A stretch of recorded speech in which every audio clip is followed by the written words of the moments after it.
Hello विद्यार्थी मित्रांनो, आज आपण सेल बद्दल आज माहिती बघणार आहोत. सायन्सचा हा चॅप्टर आहे. तर सेलचं स्ट्रक्चर आणि फंक्शन्स कसे असतात त्याच्याबद्दल आज आपण बघणार आहोत. तर तुम्हाला ऑलरेडी माहितच आहे की जे लिव्हिंग थिंग्स असतात, लिव्हिंग किंवा नॉन लिव्हिंग, लिव्हिंग म्हणजे काय तर जीवित, आणि नॉन लिव्हिंग म्हणजे निर्जीव थोडक्यात. तर याच्याबद्दल हे कशाचे बनलेले असतात, जे जीव असतात ते कशाचे बनलेले असतात, तर सेल. सेल म्हणजे काय, पेशींचे, म्हणजे डिफरंट टाईप ऑफ जे असतात, set of organs perform the various function. त्याला काय म्हणतात, तर आपण पेशी असं म्हणू शकतो. आता ह्या चॅप्टरमध्ये आपण पेशीबद्दल डिटेल माहिती बघणार आहोत. आता पेशी म्हणजे काय, ते त्याची डिस्कवरी कशी झाली, त्याचं स्ट्रक्चर, फंक्शन, परत त्याच्यामध्ये वनस्पती पेशी, प्राणी पेशी, ह्याच्यातले डिफरन्स आता ह्याच्यामध्ये आपण थोडक्यात बघणार आहोत. तर इथं काय म्हणतात, तर cell may be compare to bricks, म्हणजे जे आपल्या विटा असतात, ज्या बांधकामात बिल्डिंग बनवायला आपण ज्या अशा विटा वापरतो, विटा माहीत असतील तुम्हाला, त्या टाईपचं सेलचं स्ट्रक्चर असतं. हे थोडक्यात त्यांना ह्याच्यातून सांगायचं आहे. ओके. तर आता इथं काय म्हणतात, तर जे आपले डिस्कवरी ऑफ सेल, आता डिस्कवरी म्हणजे त्याची कशी डिस्कवरी झाली, त्याचं निर्मिती कशी झाली, ह्याच्याबद्दल आज बघणार आहोत आपण. तर रॉबर्ट हुक नावाचे जे शास्त्रज्ञ आहेत, त्यांनी काय केलंय, 1665 मध्ये असं ऑब्झर्व केलेलं आहे, जे cork under the simple magnifying device, जे कॉर्क असतात म्हणजे झाडाची जी साल असते, cork is a part of the bark of a tree, म्हणजे एक झाडाची साल आहे त्याचा एक पार्ट आहे कॉर्क. तर त्यांनी काय केलं, ते त्यांनी काय केलं, तर हे एका मायक्रोस्कोपी तुम्हाला माहितच असेल, सूक्ष्मदर्शी त्याचा वापर कशासाठी करतो आपण, तर जे सूक्ष्मजीव असतात एकदम बारीक, आपल्याला नेकेड आय दिसत नाहीत, असे एकदम बारीक आणि सूक्ष्म, मायक्रो आणि नॅनोमीटर मध्ये त्याची आपण हे मोजतो, लांबी मोजतो, तर ते एकदम छोटे असे सूक्ष्म जीव जे असतात ते आपण मायक्रोस्कोपिक म्हणजे सूक्ष्मदर्शकाखाली ऑब्झर्व करतो. तर त्यांनी काय केलं, हे टूक thin slices of cork and observe them under the microscope. त्यांनी हे जे कॉर्क आहेत म्हणजे झाडाची साल जी आहे ती काय केली आहे, तर मायक्रोस्कोप खाली एकदम अशी स्टडीसाठी ठेवलेली आहे आणि एकदम ऑब्झर्व केलेलं आहे. तर त्यांना काय दिसलं, तर त्यांना एक असं काय दिलं, तुम्ही इमेजमध्ये बघत आहात, cork cells are observed by a Robert soup. त्यांना असं एक स्ट्रक्चर दिसलं, तर ते कशासारखं आहे, like a honey comb. This boxes appears like a honey comb, जे हनीचे म्हणजे आपल्या मधमाशांचं पोळं असतं त्या टाईपचे ते त्यांना दिसून आले रॉबर्ट हुक्स यांना. He also notice that one box was a separated from other by a wall or partition. त्यांना हे पण नोटीस केलं की हे जे सेपरेट जे बॉक्सेस आहेत ते, तर ते सेपरेट होऊ शकतात, हे त्यांना तिथून आढळून आलं. Hooks coined the term cells for each box. What Hooks observed as a boxes or cells in the cork were actually dead cells. ह्याच्यामध्ये काही मृत पेशी पण आढळून त्यांना आलेल्या आहेत. तर त्यांनी काय डिस्कवरी केली, 1665 मध्ये एक कॉर्क म्हणजे झाडाच्या सालीचं ऑब्झर्वेशन करून त्यांना हानीकॉम सारखं त्याचं स्ट्रक्चर अंडर मायक्रोस्कोप खाली आढळून आलं. Cell of living organism could be observed only after a discovery of an improved microscope. Very little was known about the cell for the next 115 years after Robert Hooke observed. Today, we know that lot about cell structure and its functions because of a improved microscope having high magnification. आता ह्या पॅराग्राफमध्ये काय म्हणते, ते जे sale असतात ते living organism मध्ये, ते ऑब्झर्व करण्यासाठी, डिस्कवरी करण्यासाठी त्यांनी स्कोपीचा वापर केलेला आहे. तर ते मायक्रोस्कोपी त्यावेळेसचे जे असतात म्हणजे की एकदम एवढ्या त्यांचं एवढं मॅग्निफिकेशन झालं नव्हतं, पण जे आत्ताच्या काळात, टुडे वी नो दॅट, तर ह्या काळात त्यांनी काय आपल्याला इम्प्रूव्हमेंट झाली मायक्रोस्कोपीमध्ये, एकदम बारीकात छोट्यातला छोटा आपण सूक्ष्मजीव मायक्रोस्कोप खाली आपण स्टडी करू शकतो. तर आता त्यांनी जे ऑब्झर्व केलं ते आता थोडक्यात बघितलं. आता आपण नेक्स्ट बघूया द सेल. आता द सेल सेल म्हणजे काय याच्याबद्दल थोडीशी आता माहिती बघूया. Bricks in a buildings and cell in the living organism are basic structure unit. त्याचं बेसिक स्ट्रक्चरल युनिट कसं असतं, तर ब्रिक इन बिल्डिंग, तुम्हाला मग असे सांगितले ब्रिक्स जे असतात म्हणजे जे विटा ज्या असतात, विटा टाईप त्याचं स्ट्रक्चर आपल्याला सेलचं दिसू शकतं, म्हणजे त्या पेशींचं आपल्याला दिसू शकतं. आता की आपण फिगर बघूया, त्याच्यामध्ये काय केलेलं आहे, एक आता बघू, building through buildings built in a similar bricks have a different design, shape and size. म्हणजे आपल्याला आता ज्या विटा असतात त्याचा आपल्याला डिफरंट शेप साईज असं आढळून येतं. ओके, त्याच टाईपचं similar in the living world organism differs from one another but all the made up of cell. Cell in the living organisms are complex living structure unlike a non-living bricks. म्हणजे ते काय म्हणते, जे sale असतात जे आपल्या पेशीमध्ये organism मध्ये जे आढळून येतात तर त्याचं structure as a like a brick सारखं असतं, म्हणजे विटांसारखं असतं. त्याला डिफरंट शेप आणि साईज असतो, त्या टाईपचं हे आपल्याला त्यांना आढळून येतं.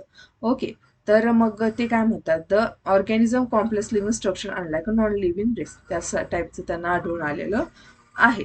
ओके, आता ही तुम्ही इमेज बघत आहात, त्याच्यामध्ये ब्रिक वॉल आणि अनियन पील म्हणजे जे कांद्याचं जे साल आहे त्याचे अंडर मायक्रोस्कोपिकली म्हणजे सूक्ष्मदर्शकाखाली ज्यावेळेस ऑब्झर्वेशन केलं तर जे आपल्याला विटाची भिंत आहे ॲज अ लाईक त्याचं स्ट्रक्चर सेल स्ट्रक्चर त्याचं आपल्याला इथं आढळून आलेलं मायक्रोस्कोपी खाली आपल्याला आढळून आलेलं दिसून येतं. ओके, तर इथं काय लिहिलंय, the egg of a hen represent a single cell and is bigger enough to be seen by the unaided eyes. तर ते काय म्हणतंय, तर नेक्स्ट आपण जे आपले सिंगल सेल आहेत म्हणजे सिंगल सेल आता आपण पुढे बघणार आहोत, म्हणजे सेलचे टाईप मल्टी सेल्युलर, युनिसेल्युलर, आता नेक्स्ट आता ह्याच्यामध्ये आपण बघणार आहोत. तर ते आता आपण अभ्यासू. आता organism show variety in a cell number, shape and size. Organism काय तो त्याची वेगवेगळेपणा आपल्याला त्याच्या सेलच्या नंबरमध्ये, शेपमध्ये आणि साईजमध्ये आढळून आलेला आहे. There are million of living organisms. They are of different shape and size. There organs also vary in a shape, size, number of cell. Let us study about some.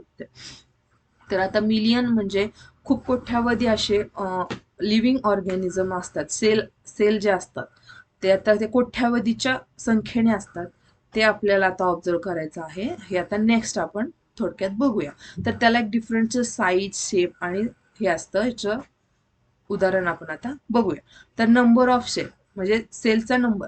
आता you can guess the number of cell in a tall tree and huge animal like a elephant.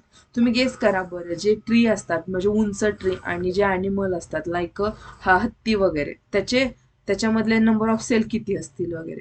तर the number runs into the billions and trillions, म्हणजे ते आपल्याला billions आणि trillions मध्ये ते आपल्याला एवढ्या मोठ्या संख्येने आढळून आलेले आहेत. Human body has a trillion of cell which vary in shape and size. जे आपली ह्युमन बॉडी आहे, मानवी शरीरामध्ये बिलियन आणि ट्रिलियन अशा मोठ्या संख्येने सेल आपल्याला वेगवेगळ्या शेपचे आणि साईजचे आपल्याला आढळून आलेले आहेत. Different group of cell perform variety of a function.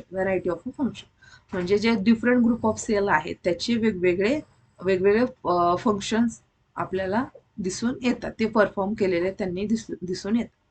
आता नेक्स्ट बघूया, organism made of more than one cell are called multicellular. आता ऑर्गॅनिझम मध्ये जे मोर म्हणजे एकापेक्षा जास्त जे सेल आढळून आलेले आहेत त्याला आपण मल्टीसेल्युलर असे म्हणतो. आता मल्टीसेल्युलरची व्याख्या काय करू शकतो आपण, organism made of more than one cell called multicellular. आता मल्टीसेल्युलरचा एक्झॅक्टली अर्थ काय होतो, तर मल्टी म्हणजे मेनी आणि सेल्युलर म्हणजे सेल, म्हणजे खूप साऱ्या सेलनी बनलेला मेनी सेल्युलर, त्याला आपण मल्टीसेल्युलर असं त्यांनी म्हणलेलं आहे. The number of cell being less in a smaller organism does not in any way affect the functioning of organism. You will be surprised to be known that an organism with billions of cells begin life as a single cell, which is fertilized egg. The fertilized egg cell multiples and the number of cells increases as a development process. Okay, आता single sale म्हणजे ते जे egg आहे त्याच्यामध्ये single sale आढळलेले तर ते काय असतात.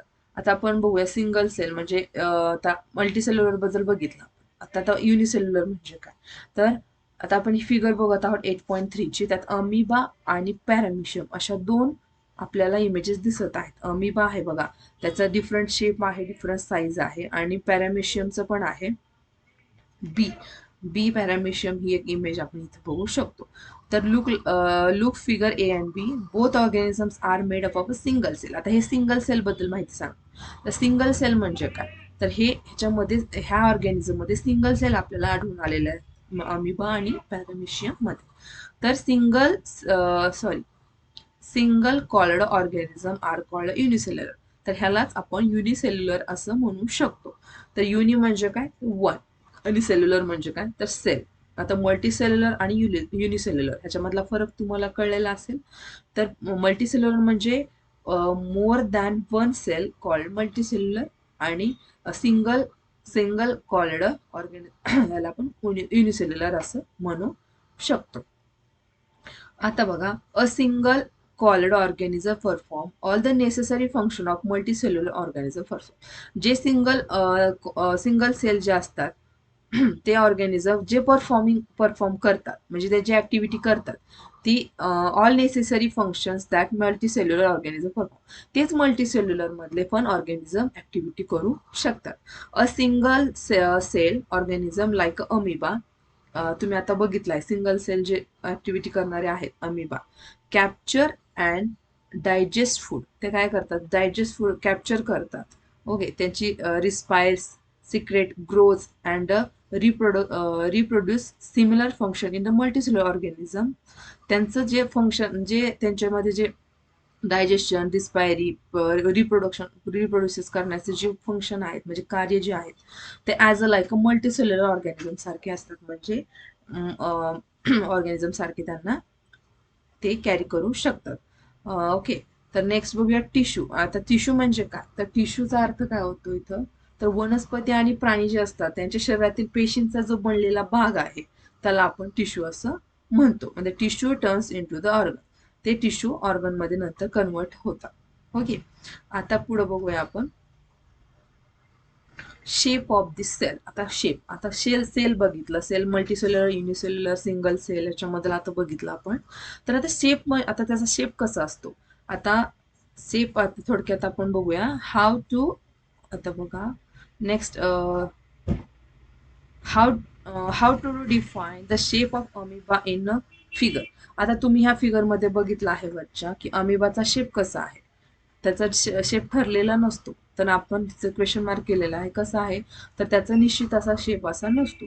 You may say that the shape appears irregular. Okay, तुम्ही त्याला इरेग्युलर शेप असंही म्हणू शकता. In fact amoeba has a no define shape, म्हणजे त्याला डिफिनाईड शेप असा अमिबाला एक असा फिक्स असा शेप नसतो. तर हे आपण लक्षात ठेवायचं. लाईक अदर ऑर्गॅनिझम, जे अदर ऑर्गॅनिझम आहे, तर पॅरामिशियम तुम्ही बघितलं त्याच्यामध्ये त्याचा एक डेफिनेट शेप आहे, पण अमिबाला असा डिफिनेट शेप असा आपल्याला आढळून येत नाही. It keep a changing its shape, observe the projection of varying length protruding out the its body. There is called a pseudopodia. आपण त्याला काय म्हणतो, सिडोपोडिया असं म्हणू शकतो. सिडो म्हणजे काय, फॉल्स, आणि पोडिया म्हणजे fit. Okay, as a learn हे बघितलेलं आहे आपण अमिबाच. ओके, तर आता नेक्स्ट बघूया अ व्हाईट ब्लड सेल. आता WBC म्हणजे काय, व्हाईट ब्लड सेल म्हणजे काय. In human blood is another example of a single cell which can change its shape. Okay, जे ह्युमन बॉडी असते, ह्युमन ब्लड असतं, ते एक अनादर एक्झाम्पल आहे. आपलं दुसरं एक्झाम्पल आहे सिंगल सेलचं. त्याच्यामध्ये आपण आपला शेप चेंज करू शकतो. But while WBC is a cell, amoeba is a full fledged organism capable of independent existence. Okay. आता what shape would be an expert in an organism which millions of cell. आता figure मध्ये आपण बघू 4.8 sorry 8.4 ची जी हे आहे figure आहे, त्याच्यामध्ये स्पेरिकल रेड ब्लड सेल आहेत ऑफ ह्युमन्स. जे ह्युमन्सचे स्पेरिकल ब्लड सेल आहे त्याची एक इमेज इथे दाखवलेली आहे. बी मध्ये त्यांनी स्प्रिंगल शेप्ड मस्क्युलर सेल दाखवले आहे, आणि तिसऱ्यामध्ये लॉंग ब्रँच नर्व सेल असे दाखवलेले आहे. म्हणजे दे एक्झिबिट स्पायडल शेप, आणि cell sometimes quite a long some of a branch like a nerve cell. म्हणजे ह्या टाईपची सेल त्यांनी ब्लड सेल मध्ये दाखवले, स्पेरिकल, स्पायडल आणि लॉंग ब्रँच नर्व सेल असे 3 टाईपचे सेल आपल्याला इथं त्याने दाखवलेले आहेत. The nerve cell receive the transfer message. Okay, there by helping to control and coordinate. जे नर्व सेल असतात ते काय करतात ह्युमन मधले, तर ते आपल्याला कंट्रोल आणि कोऑर्डिनेट करतात आपल्या ब्रेनला. Okay, the working of different part of body. हां, ठीक आहे. You can guess which part of the cell gives a shape.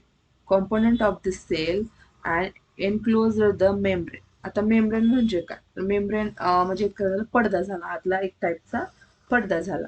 आता इथे काय, तर प्रामुख्याने आपल्याला वनस्पती सेल आणि प्राणी सेल याच्यामध्ये आता माहिती बघायची आहे, ते कशा असतात काय असतात. नेक्स्ट टॉपिक मध्ये आपण ते बघणारच आहोत. तर ते काय म्हणतात, ते जे मेम्ब्रेन जे असतात ते प्लांट सेल आणि ॲनिमल सेलला जे आता इथं वाचून बघूया आपण.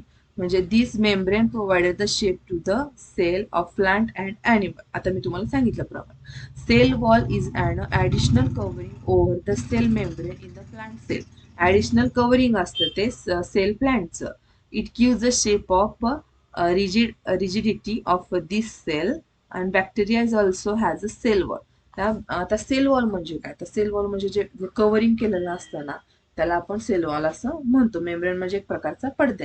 ओके, आता त्याची साईज बघूया. साईज ऑफ सेल, आता मगाशी बघितलं आपण. The size of cell is a living organism, may be a small of million of meter, micrometer or micro, is maybe a large as a few centimeters. However, most of the cell microscopic in size and are not visible in unaided eyes. आपल्याला उघड्या डोळ्यांनी काही काही दिसू शकत नाहीत, एकदम ते सूक्ष्म असतात. They need to a enlarging magnifying by microscope. ते आपल्याला एकदम मॅग्निफाईंग करून मायक्रोस्कोपी खाली बघावे लागतात. The smallest cell is a 0.1 to 0.5 micrometer असतात. जे एकदम स्मॉलेस्ट जे सेल असतात त्याची साईज काय दिलेली आहे, तर 0.1 to 0.5 मायक्रोमीटर. हे नोट डाऊन करा.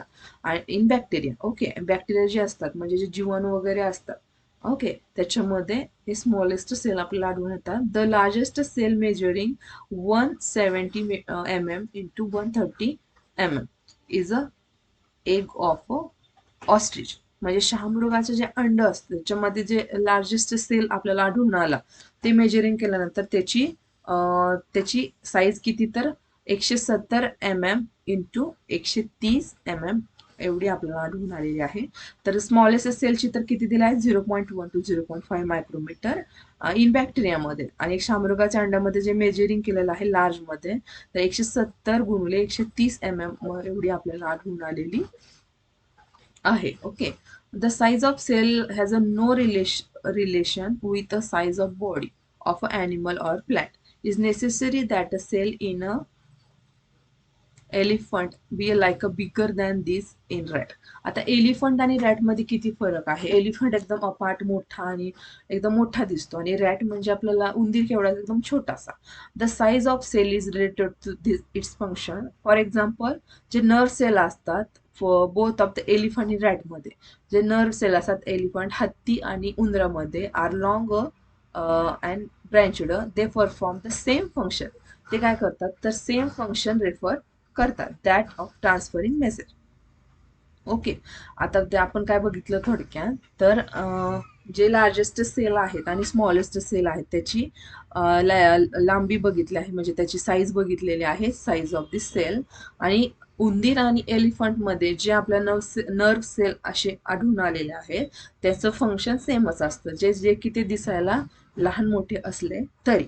आता नेक्स्ट बघूया सेल स्ट्रक्चर आणि फंक्शन. त्याचे एकदम स्ट्रक्चर आणि फंक्शन काय आहे. ओके, आता इथं काय दिलंय, you have learn to that living organism has a many organ. You have a study in earlier class. Okay, next to आता ज्या ऑर्गन्स असतात in further made up of a smaller part of called tissue. आता tissue म्हणजे काय, तर tissue बद्दल आपण आता माहिती बघणार आहोत. टिश्यू म्हणजे वनस्पती आणि प्राणी यांच्यामधील पेशींचा एक जो बनलेला भाग असतो त्याला आपण टिश्यू असं म्हणतो.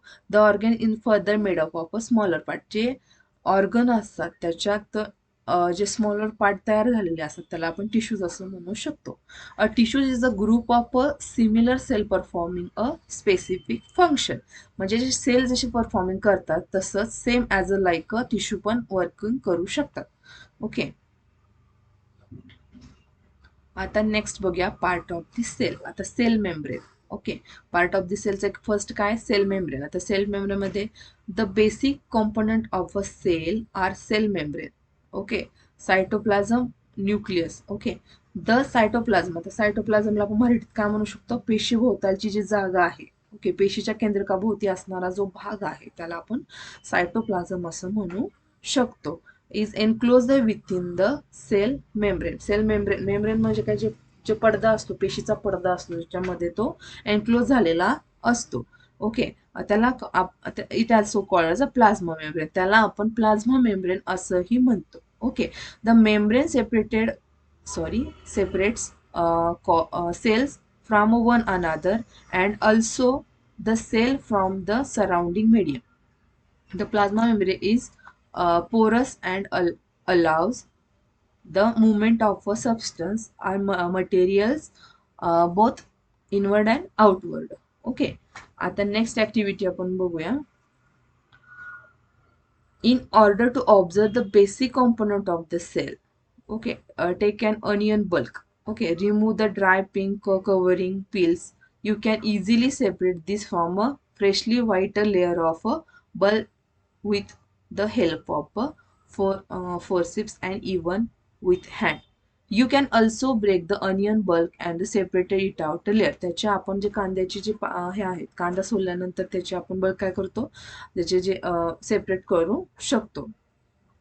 Small pieces of the thin onion peel in a drop of water of glass slide. एका ग्लास स्लाइड मध्ये काय करायचं आहे, वॉटरचा ड्रॉप टाकायचा आहे.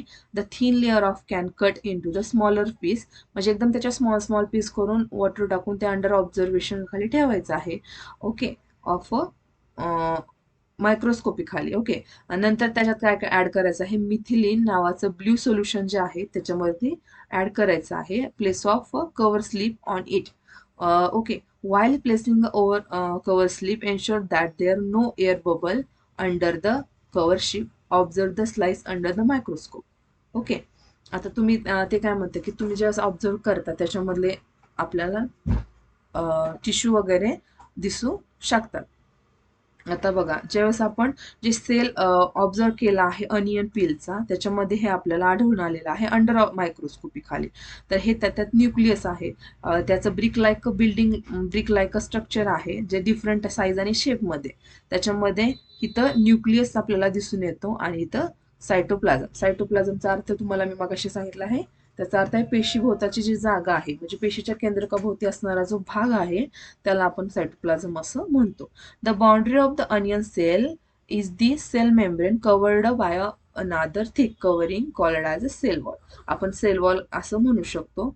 जे साईडचं जे कव्हरिंग केलेलं आहे ते सेल वॉल असं त्याला आपण म्हणू शकतो. The central dense around body in the center is called a nucleus. जी सेंटर अराउंड जी बॉडी जे आहे त्याच्यामध्ये एक सेंटर असतो त्याला आपण न्यूक्लियस असं म्हणतो. द जेली लाईक सबस्टन्स जे असतात between the nucleus and the cell membrane is called a cytoplasm. आता मी तुम्हाला सांगितल्याप्रमाणे त्याच्यामध्ये जी जागा असते, सायटोप्लाझम म्हणजे जे पेशीभोवतीची जागा आहे त्याच्यामध्ये असणारा जीवद्रवाचा एक भाग आहे, त्याला आपण सायटोप्लाझम असं म्हणू शकतो मराठीमध्ये. ओके. आता सेल वॉल बघितला. आता सेल वॉल, आता इथं काय दिलं आहे त्यांनी, एक पुढची ऍक्टिव्हिटी एक दिलेली आहे. Take a clean toothpick or a match stick with the tip broken. अशी एक काळी म्हणजे घ्यायची आहे आपण, म्हणजे आपण टूथपिक जे हे करतो ना त्याच्यामध्ये मॅस्टिक सारखी म्हणजे लाकडासारखी. Scrape and inside the your cheek without hurting. आपल्या गालाला एकदम अशी फिरवायची आहे गोल, एकदम आपल्याला हर्ट नाही झालं पाहिजे ह्या टाईपनी. Place in the drop of water on the glass slide. आणि काय करा, ड्रॉप ऑफ वॉटर टाका त्याच्यावरती एका स्लाइडवरती. अंडर मायक्रोस्कोपीमध्ये आपण कसं ऑब्झर्व करतो थोडक्यात, म्हणजे सूक्ष्मदर्शक खाली आपण ऑब्झर्व करतो म्हणजे नेमकं कसं करतो, तर एक काचेची स्लाइड असते त्याच्यावरती जे लिक्विड आपल्याला दिलेले असतात ते ते त्याच्यावर टाकायचे आणि जे आपल्याला ज्याचं ऑब्झर्वेशन करायचं आहे ते त्याच्यावरती आपण मायक्रोस्कोपीच्या म्हणजे सूक्ष्मदर्शकाखाली ऑब्झर्व करू शकतो. ह्या टाईपनं काय करायचं आहे, add a drop of iodine and place of cover slip over it, आणि त्याच्यावरती ऍड करायचा आहे आयोडीन. ओके.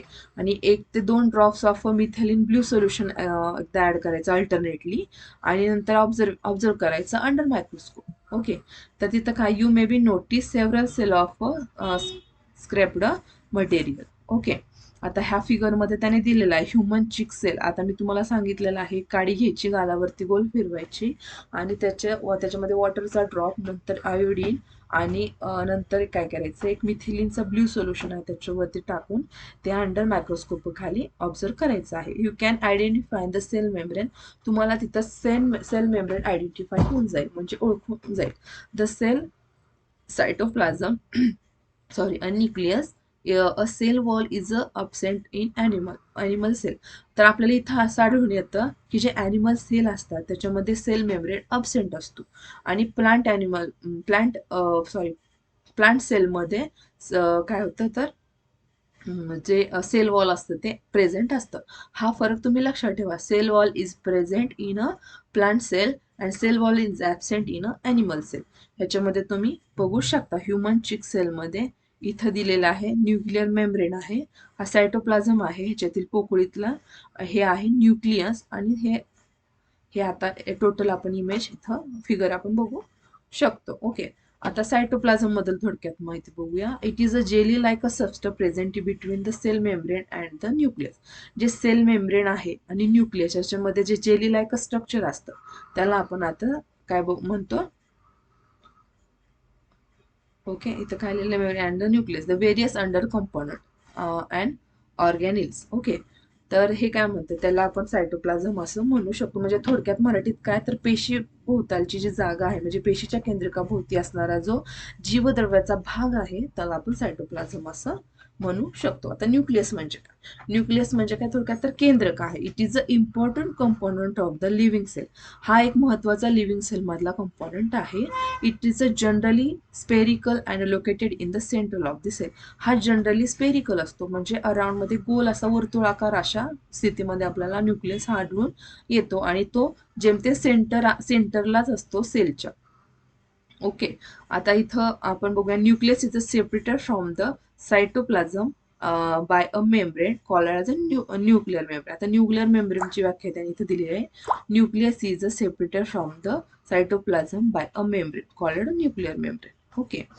आता इथं त्यांनी थोडक्यात ह्याच्यामध्ये जे सेल वॉलमध्ये जे आढळणारे आहेत ना त्याच्याबद्दल थोडक्यात माहिती दिलेली आहे. आता आपण नेक्स्ट बघूया. आता प्लांट सेल आणि ॲनिमल सेल याच्यामधला फरक आपण थोडक्यात बघूया. तर इथं काय लिहिलंय तर compare of plant and animal cell. You can recall activity 8.3 and 8.4. तुम्ही ह्याच्या आधीची जी ऍक्टिव्हिटी बघितली आहे ती आठवा. त्याच्यामध्ये animal cell it should be able to compare the plant and animal cell. Observe the plant and animal cell carefully in 8.7. आता ह्या इमेजमध्ये तुम्ही कम्पेअर करा प्लांट सेल आणि अॅनिमल सेल. हा जो आहे ग्रीनमध्ये दाखवणारा तो प्लांट सेलचा अंडर मायक्रोस्कोपी खाली ऑब्झर्व केलेला एक हे भाग आहे, आणि हा अॅनिमल सेल आहे. याच्याबद्दल आपल्याला काय काय आढळून येतं थोडक्यात. आता याच्यामध्ये जे कम्पेअर केल्यानंतर let's a tabulate and similarities and distinguish feature of the plant and animal cell. Only a few features are mentioned. You may be more in table 8.1. म्हणजे ह्याच्यामध्ये त्यांनी थोडक्यात काय दिलं, सेल मेम्ब्रेन आहे तर प्लांट अॅनिमलमध्ये प्रेझेंट आहे आणि अॅनिमलमध्ये पण प्रेझेंट आहे. सेल वॉल मेन प्रेझेंट आहे प्लांट सेलमध्ये आणि अॅनिमल सेलमध्ये अब्सेंट आहे. ह्याच्याबद्दल जे हे आहे वेगवेगळेपणा तरी तो तुम्ही इथं लिहून काढायचा. तर तुम्ही काय इथं काय सांगितलेलं आहे तर थोडक्यात सेल वॉल याच्यामध्ये फक्त हाच डिफरन्स दिसून येतो की प्लांट सेलमध्ये सेल वॉल प्रेझेंट आणि अॅनिमल सेलमध्ये सेल वॉल ॲबसेंट आहे. नंतर बाकीचे सेल मेम्ब्रेन, वोल्कस, न्यूक्लियस आणि सायटोप्लाझम हे ॲडिशनल त्याच्यामध्ये आपल्याला आता दिसून येतं. आता आपण काय काय शिकलो थोडक्यात त्याची समरी काय तर all organisms are made of a smaller part called organ. जे ऑर्गॅनिझमचे स्मॉल स्मॉल पार्ट असतात त्याला आपण ऑर्गन्स असं, ऑर्गॅनिझमचे जे स्मॉल पार्ट असतात त्याला आपण ऑर्गन्स असं म्हणू शकतो. ओके, नेक्स्ट बघूया. Organs are made of a still smaller part. The smallest living part of the organism is called a sale.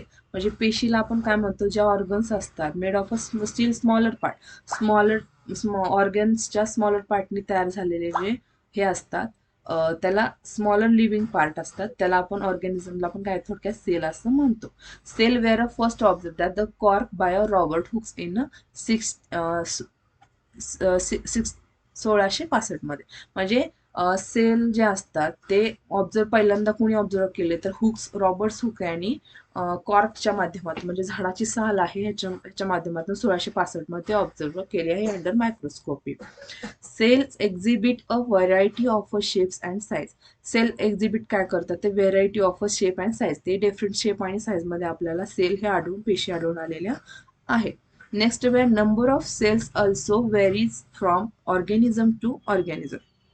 Okay, number of cells जे असतात ते काय करतात, त्याच्यामध्ये वेगवेगळेपणा आपल्याला आढळून येतो एका ऑर्गॅनिझम ते दुसऱ्या ऑर्गॅनिझम मध्ये. ओके, नेक्स्ट बघूया. Some cells are big enough to be a seen with the unaided eyes. हेच एक इज एक्झाम्पल. जे सिंगल सेल असतात ते आपल्याला डोळ्यांनी जे कोंबडीच्या अंड्यामध्ये जे आढळून आलेलं आहे ते सिंगल सेल आपल्याला आढळून आलेले आहेत. आता तुम्हाला मल्टी सेल्युलर, युनिसेल्युलर, सिंगल सेलच्या बद्दल तुम्हाला मी थोडक्यात आता मगाशी सांगितलेलं आहे त्या टाइप्स.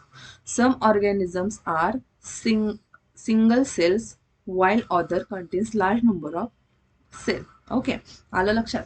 आता नेक्स्ट बघूया. The single cell is unicellular organism performs all the basic function perform by a variety of a cell is a multicellular organism. मग असे सांगितल्याप्रमाणे एकापेक्षा जास्त जर सेल एखाद्या ऑर्गॅनिझम मध्ये आढळून येत असतील त्याला मल्टीसेल्युलर असे म्हणतो, आणि सिंगल सेल जे आढळून आले त्याला युनिसेल्युलर असे म्हणतो. युनि म्हणजे एक, आणि सेल्युलर म्हणजे सेल, आणि मल्टी सेल्युलर म्हणजे मल्टी म्हणजे मेनी जास्त, आणि सेल्युलर म्हणजे सेल, याच्यातला हा फरक. Okay, the cell has a 3 main part. त्या सेलचे 3 मेन पार्ट आपण बघितले. Cell membrane, cytoplasm which contains a smaller component called organelles, and third is nucleus. Okay, इथे महत्वाचं आहे. Nucleus is separated from the cytoplasm by a nuclear membrane. काय होतं, तर न्यूक्लियस जे असतं ते separated from a cytoplasm by a nuclear membrane. हे व्यवस्थित लक्षात ठेवा. Cell without wall organised nucleus that is the lacking nuclear membrane are called prokaryotic cell. आपण प्रोटोकॉलिक सेल असं ही त्याला म्हणू शकतो. Plant cell differs from a animal cell in having a additional layer around a cell membrane termed cell wall. आता ह्याच्यामध्ये sale wall आपल्याला प्लांटमध्ये दिसू शकतं, आणि ॲनिमल सेलमध्ये सेल वॉल ॲबसेंट असतं. हे हायलाइट करायचं आहे. Coloured bodies called plastids and found in a plant cell only. Green plastids containing a chlorophyll are called chloroplast.